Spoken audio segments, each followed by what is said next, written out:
Hapa tunapoongea sasa hivi wananchi hatuna makazi maalum. Nyumba zote zimebomolewa. Hatujakuta aliye mzima hata moja. Watoto 6 wameenda wote. Desemba 3 mwaka 2023 ni siku ambayo haitofutika kamwe kwenye kumbukumbu za wananchi wa mji mdogo wa Kateshi, wilaya ya Hanang mkoani Manyara, na vitongoji vya karibu vya Jorodomu, Ganana, Kateshi na Dumbeta, bila kusahau vijiji vya Gendabi na Sarjandu, ambapo palitokea maafa ya kumeguka kwa sehemu ya mlima Hanang na kisha kusababisha maporomoko yalioondoka na wapendwa wetu wapatao 89 na majeruhi 139, uharibifu wa makazi, miundombinu na upotevu wa mali. Maporomoko ya mlima Hanang yalitokea yakaweza kuchukua kila kitu kwenye nyumba yangu ile, kwa hiyo hapa kubaki na nyumba pale. Kutoka wakati huo nilianza kuishi nyumba ya kupanga. Lakini wale watu wanataka kufanyiwa resettlement, warudishwe kwenye maeneo na warudi kwenye maisha ya kawaida.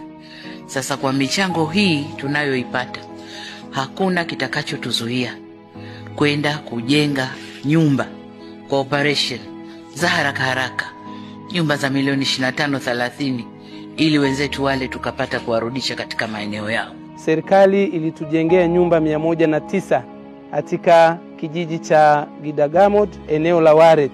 Tukawa tumejengewa nyumba hizi za makazi mapya.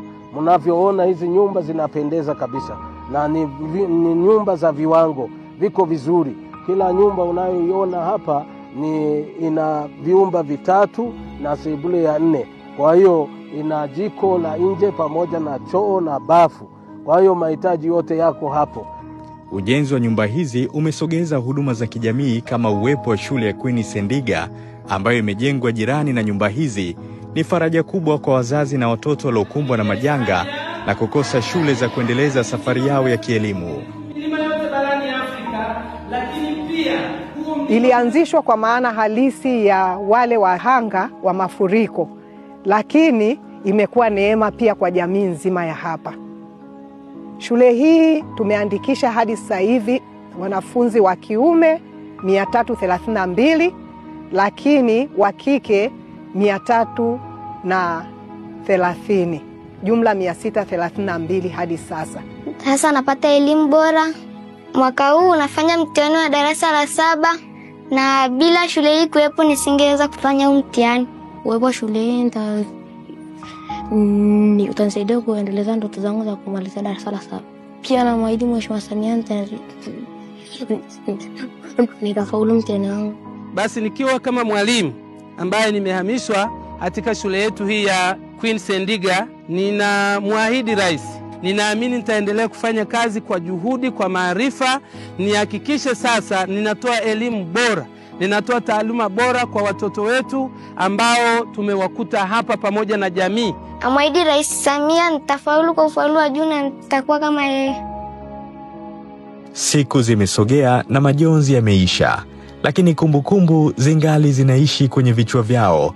Msemo wa Swahili kuwa maisha ni leo ndio wanaoishi wahanga hawa wa maporomoko, wakichagizwa na shukrani zisizo na mwisho kwa serikali ya Rais Dr. Samia Suluhu Hassan baada ya kuhamia katika nyumba walizojengewa. Kweli tumepata majengo na tumepata faraja kubwa sana kutoka kwa mama yetu. Mimi namshukuru sana Mama Samia kwa kutujengea haya majengo na pamoja na shule. Sisi tuko kwenye mazingira salama sasa hivi, tunajisikia vizuri katika mazingira haya na makazi haya mapya. Tunampongeza mama yetu Mama Samia Suluhu Hassan kwa kazi hii kubwa aliyotufanyia, na kwa kweli Mungu azidi kumlinda na kumongezea maisha, lakini pia tunampa 5 nyingine ya kutawala kama rais kwa miaka hii inayokuja. Yes,